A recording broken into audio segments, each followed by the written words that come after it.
Saludos a todos los que están viendo este video, bienvenidos a un nuevo estudio profético. El día de hoy con el capítulo 7 de Daniel. Y este capítulo abre las puertas a la sección profética del libro de Daniel. Como recordarán, cuando estudiamos el capítulo 1, vimos que Daniel está dividido en dos grandes secciones, una sección histórica y una profética. A partir del capítulo 7 entramos a la sección predominantemente profética. Aparte de eso, hay otro detalle importante, y es que el capítulo 7, el capítulo 8 y el capítulo 9 del libro de Daniel forman el núcleo del libro.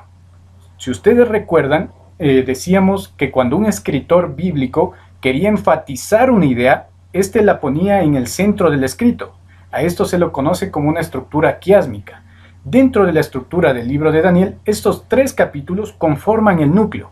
Por lo tanto, son los capítulos más relevantes del libro, y es importante comprenderlos para comprender toda la profecía que contiene Daniel e inclusive la que contiene Apocalipsis. He ahí la importancia de estos tres capítulos, especialmente el 7, ya que el 7 nos da un panorama general bastante bien explícito de la profecía bíblica. Entonces, sin más dilación, vamos a comenzar. Como siempre, vamos a establecer un contexto histórico para este capítulo, el cual nos lo presenta el versículo 1. En el primer año de Belsasar, rey de Babilonia, tuvo Daniel un sueño y visiones de su cabeza mientras estaba en su lecho. Luego escribió el sueño y relató lo principal del asunto. Muy bien. A partir del versículo 1, conocemos que Daniel recibe esta visión de las bestias en el año 556 a.C. ¿Sí? ¿Por qué? Porque Belsasar entró a gobernar como corregente juntamente con Nabonido en este año, 556. Para este entonces, ya Daniel estaba un poco entrado en edad, ya tenía 67 años. Tras varios años de convulsión política y social, la entrada de Belsasar como corregente da inicio a la etapa final del imperio babilónico. Sí, esto es lo que marca la decadencia de Babilonia. Cuando Nabucodonosor muere, el imperio babilónico empezó a irse en declive. Y eso inclusive lo podemos evidenciar en el capítulo 5 con el banquete de Belsasar. Recuerden que Belsasar hizo un banquete, estaban en plena guerra, estaban en plena invasión, había muchos problemas en el reino y sin embargo eso no le importó a Belsasar e hizo un banquete, se entregó por completo a la gula, al vino, a los vicios y nos da a notar esa decadencia que había en el imperio en aquel entonces. Así que en medio de este contexto es que Dios le revela esta profecía a Daniel. Y eso no es coincidencia, porque estaba a punto de haber grandes cambios políticos, grandes cambios sociales dentro de esta región. Y es ahí donde Dios le revela esta profecía y obviamente Daniel despierta su interés, ¿no? Vamos entonces a comenzar con la explicación de la visión. Daniel dijo: miraba yo en visión de noche y he aquí que los 4 vientos del cielo combatían en el gran mar, y 4 bestias grandes, diferentes la una de la otra, subían del mar.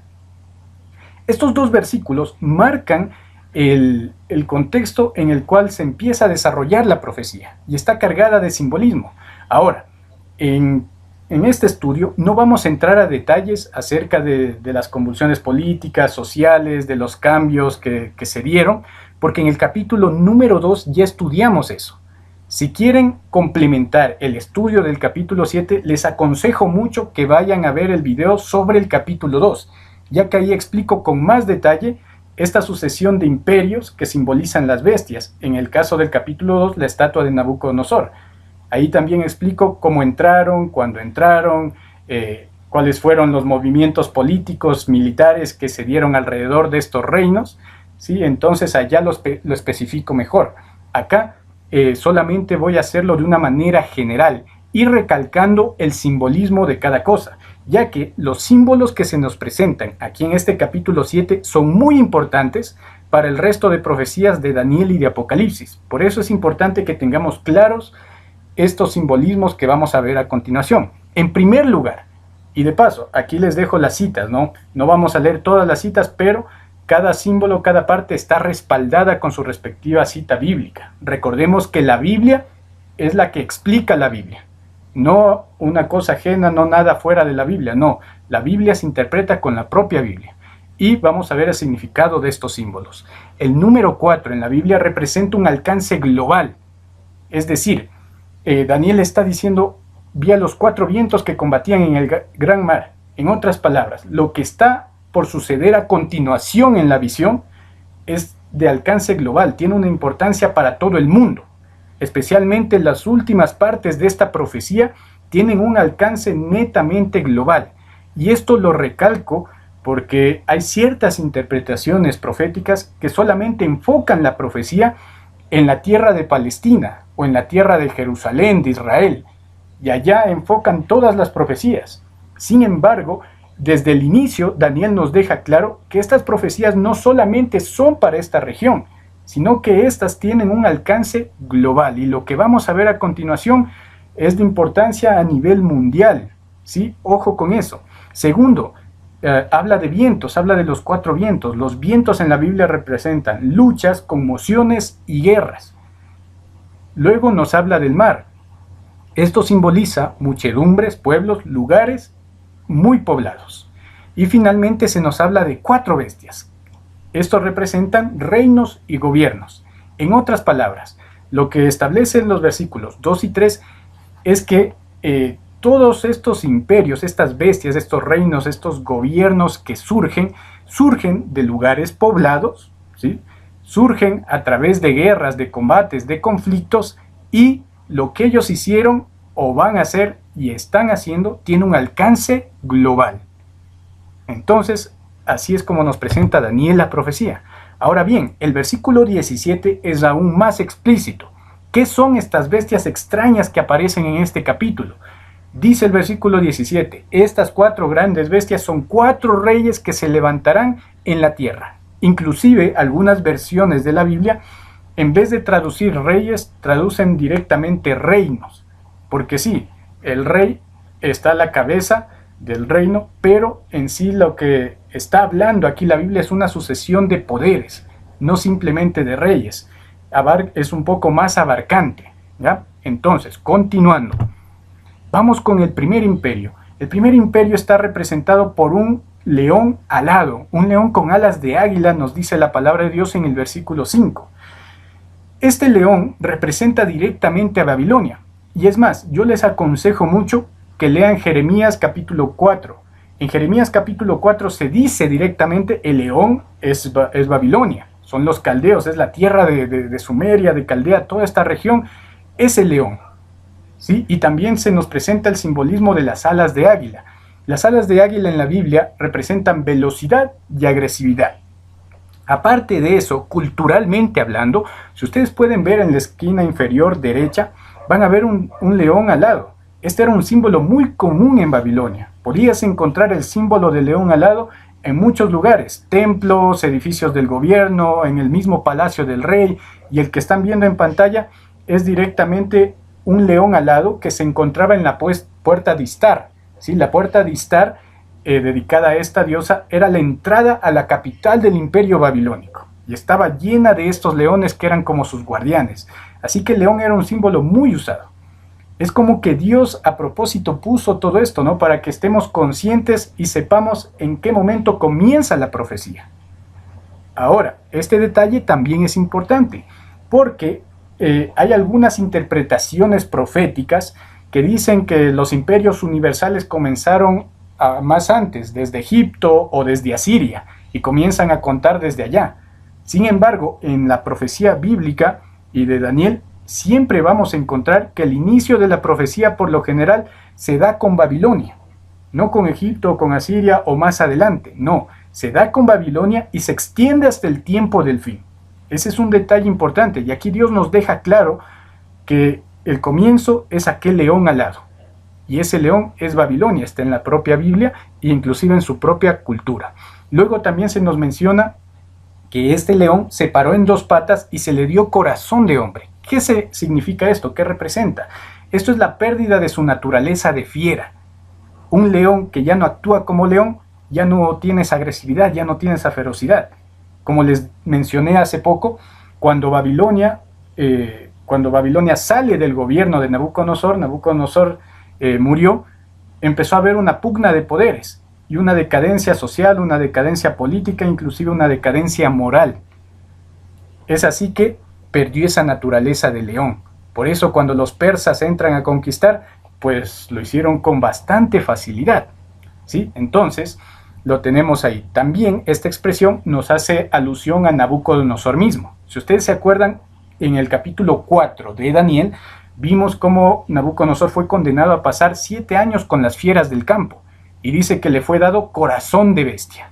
Y una vez que se sanó, se reivindicó, pues nuevamente recuperó su corazón de hombre. Así que, otra vez, el texto nos deja claro quién es este primer imperio. Babilonia, del 605 al 539 a.C. Segundo imperio, los medos y los persas, del año 539 al 331 a.C. tuvieron su dominio. A este se lo representa con un oso. El oso en la Biblia simboliza ferocidad, simboliza ambición.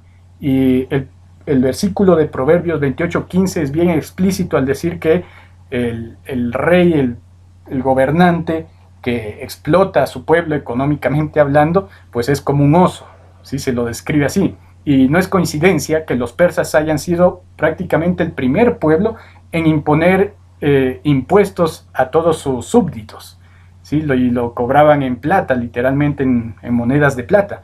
Entonces aquí se compara al oso con esa ambición, con esa ferocidad. Luego dice que tiene 3 costillas en su boca, ¿sí? Estas costillas aludimos, ¿no? Y la mayoría de historiadores están de acuerdo en que son los 3 imperios que tuvo que vencer los medos y los persas para subir al poder: Babilonia, Lidia y Egipto. Esas son las 3 costillas que tiene en su boca. Y por último, se nos dice que este oso tiene un lado más alto que el otro. El costado alto representa a los persas y el costado bajo representa a Media. Eso también lo vimos en el capítulo 2 y sabemos que los persas eran el lado más fuerte, el lado más poderoso del imperio, mientras que los medos eran ese lado un poco más débil. Es más, los persas fueron los que se impusieron ante los medos antes de empezar a conquistar toda esa región. Entonces aquí tienen a la segunda bestia. La tercera bestia, Grecia, del año 331 al 168 a.C. Esta bestia es bastante peculiar. Como pueden ver, es un leopardo con 4 cabezas y con 4 alas de ave, dice la palabra de Dios. El leopardo en la Biblia representa velocidad. Y es más, eso es un conocimiento de cultura general. El leopardo es uno de los animales más veloces del planeta. Ahora, si ustedes se acuerdan, antes vimos que las alas representan velocidad. Entonces, aparte de tener el símbolo del leopardo, también tenemos las alas. Es decir, este imperio se iba a expandir con una velocidad tremenda. Y eso la historia lo ha dejado bastante claro. Muchos conocerán que cuando Alejandro Magno sale de Macedonia en su campaña militar para conquistar todo el mundo civilizado de aquel entonces, lo hizo muy rápido. En alrededor de 10 años, Alejandro ya era dueño de todo el mundo civilizado. Inclusive pueden ver ahí el mapa, ¿no? En la parte inferior está el mapa de la extensión que alcanzó el imperio griego. Una extensión enorme en muy poco tiempo. Lamentablemente, y eso también nos queda como lección, Alejandro murió joven. Alrededor de la edad de 31 años muere por una enfermedad. Ni su poder, ni su gloria, ni todo el dominio que tenía, ni todos los recursos y riquezas que tenía, lo pudieron salvar de la muerte. Y es que cuando Dios quita o pone reyes, así tiene que ser. Cuando Él dice, se hace. No importa qué tan poderoso pueda parecer un poder humano, Dios está por encima de todo. Ahora bien, se nos dice que tiene cabezas. Las cabezas en la Biblia representan a reyes o gobernantes específicamente. Y cada una de estas cabezas, que son 4, representa un gobernante. Cuando Alejandro muere, todos sus sucesores son matados, son asesinados. Y no quedó nadie quien ocupe el lugar de Alejandro. Eso provocó una pugna de poderes entre sus generales, y 4 de sus generales principales asumieron el liderazgo del imperio griego. Estos fueron Casandro, Lisímaco, Seleuco y Ptolomeo. Se dividieron el reino en 4 y así permaneció durante muchísimo tiempo. Entonces vemos cómo la profecía se cumple con exactitud. Continuando con el cuarto imperio, Roma. Roma es la 4ª bestia y esta se nos la presenta como una bestia terrible y diferente a las anteriores. Y el versículo 23 nos da más luz al respecto. La cuarta bestia será un cuarto reino en la tierra, la cual será diferente de todos los otros reinos. Nos detenemos aquí. ¿Por qué se menciona que este es diferente a los anteriores? Es algo sencillo. A diferencia de los imperios que la precedieron, Roma durante mucho tiempo no basó su estructura de gobierno en una monarquía. Es decir, no había un solo hombre al control de todo, un rey que esté ahí al frente de todo, dirigiendo e imponiendo su voluntad. Roma fue el imperio que comenzó el sistema de gobierno conocido como república. Durante mucho tiempo se rigieron mediante la república. Otro aspecto importante por el cual este reino se diferencia de los anteriores es que este empezó un sistema de adoración apóstata. Ustedes saben que cuando el cristianismo y el romanismo pagano se mezclaron, originaron una religión apóstata que era contraria a las enseñanzas bíblicas, pero que sin embargo se la disfrazaba con una fachada de cristianismo. Y se hicieron muchas cosas, inclusive muchas atrocidades, en el nombre de esta religión. Entonces, realmente este fue un poder muy diferente. Ahora, el texto continúa diciendo, y a toda la tierra devorará, trillará y despedazará. Y los 10 cuernos significan que de aquel reino se levantarán 10 reyes. Ahora bien, este poder se caracterizó por ser un poder brutal. Cuando alguien no se sometía a Roma, tal y como menciona el texto, Roma lo destrozaba, lo hacía pedazos. ¿Sí? Entonces, si no se sometían, pues pasaban por esa ciudad y lo acababan. Inclusive de eso tenemos evidencia en la propia palabra de Dios, cuando Jesús profetiza sobre Jerusalén en el año 70, que entran las tropas romanas y sabemos que devastaron esa ciudad de una manera muy terrible e inclusive destruyeron el templo por completo. Entonces era un poder terrible. Aparte de eso, ellos, por ejemplo, popularizaron la costumbre de la crucifixión para castigar a los penitentes. Hay una época, ¿no? En la época de Nerón, suele decirse que había tantas cruces en Roma que ni siquiera era posible caminar tranquilamente. Esto obviamente es una exageración, pero nos da un vistazo de cómo era de totalitario este poder. Ahora, hay otro detalle importante. El profeta se fija en sus dientes y recalca que sus dientes eran dientes de hierro. Esto conecta directamente el capítulo 7 con el capítulo 2. En el capítulo 2 tenemos las piernas de hierro y pues obviamente representan a Roma. Pero el hierro también representa brutalidad. Entonces vemos, ¿no? Como para que no quede lugar a duda, que esta bestia es Roma, es el imperio romano. Y también se nos da otra característica, se nos dice que sus uñas eran de bronce. Y eso no es de sorprender. Recordemos lo que el bronce representa. Representa pues la cultura griega, el imperio griego. Y miren que el imperio romano fue un imperio que absorbió gran parte de la cultura griega. Prácticamente vencieron a los griegos políticamente, pero fueron helenizados. La cultura griega permeó a los romanos. Inclusive saben que gran parte del panteón romano pues proviene del panteón griego. Sus dioses, su sistema de adoración y muchos métodos que se usaban en Grecia pues fueron trasladados a Roma. Así que por eso es que también tiene elementos de la cultura griega esta bestia. Finalmente vamos a terminar viendo lo que mencionaba al final del versículo 23. Dice que esta bestia tiene 10 cuernos. Ya no se nos representa ahora una nueva bestia, no. Ahora se nos menciona cuernos. El cuerno en la Biblia representa poder, fuerza, a algún rey o algún reino. ¿Sí? Ahora bien, el versículo 7:24 nos dice claramente que esos 10 cuernos son 10 reyes. Son 10 gobiernos que iban a salir a partir de Roma, a partir de la bestia anterior. Ya después de esta no se levanta otra bestia, sino que es a partir de ella que se desarrollan estos 10 nuevos poderes. ¿Quiénes eran estos 10 nuevos poderes? Cuando Roma cae en el año 476, Roma de Occidente estamos hablando por si acaso, cae en el año 476, el territorio de Roma es invadido por las tribus conocidas como tribus bárbaras. Los bárbaros invaden y se quedan con una parte del imperio romano de Occidente. Estas 10 tribus eran los francos, los alamanes, los visigodos, los vándalos, los érulos, los ostrogodos, los suevos, los burgundios, los lombardos y los sajones. Luego la profecía nos explica que después de esto hay un evento más. Se levanta un cuerno pequeño y tumba a 3 de estos. Vamos a ver quién es ese cuerno pequeño, qué significa, de dónde salió, en el próximo estudio. Pero, mientras tanto, sepan que cuando el Imperio Romano cae, pues cae en manos de estos 10 cuernos. Y estos 10 cuernos posteriormente pasaron de ser simples tribus bárbaras a convertirse en las naciones europeas que existen actualmente allá. Así que por eso ponemos el periodo de estos 10 cuernos desde el 476 hasta el presente, porque 7 de estos cuernos siguen existiendo y pasaron a conformar lo que hoy conocemos como naciones europeas. Hermanos, algo importante podemos sacar de todo este estudio. Bueno, en realidad 2 cosas, y la primera la voy a decir aquí. Dios ha estado siempre al control de todas las cosas. Dios ha permitido que todo se desarrolle tal como Él ha querido. Miren lo que dice el Salmo 47, 7 al 8. Porque Dios es el Rey de toda la tierra. Cantad con inteligencia. Reinó Dios sobre las naciones. Se sentó Dios sobre su santo trono.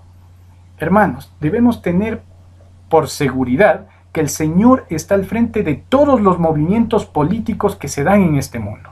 Los imperios, las naciones, los reyes, los gobernantes no están ahí simplemente por voluntad humana, ni mucho menos por voluntad satánica, aunque Satanás pretenda que sea así. No, Dios ha permitido que sea así y ha marcado tiempos para cada uno. Tiempos exactos. Miren cómo la profecía se ha ido cumpliendo de una manera tan increíble, tan precisa. Dios es el único que pone y quita reyes. Eso debemos tenerlo muy claro. Y por otro lado, hay una lección muy importante que sacamos de todo esto, y es que, como ustedes podrán observar, ya no hay una quinta bestia.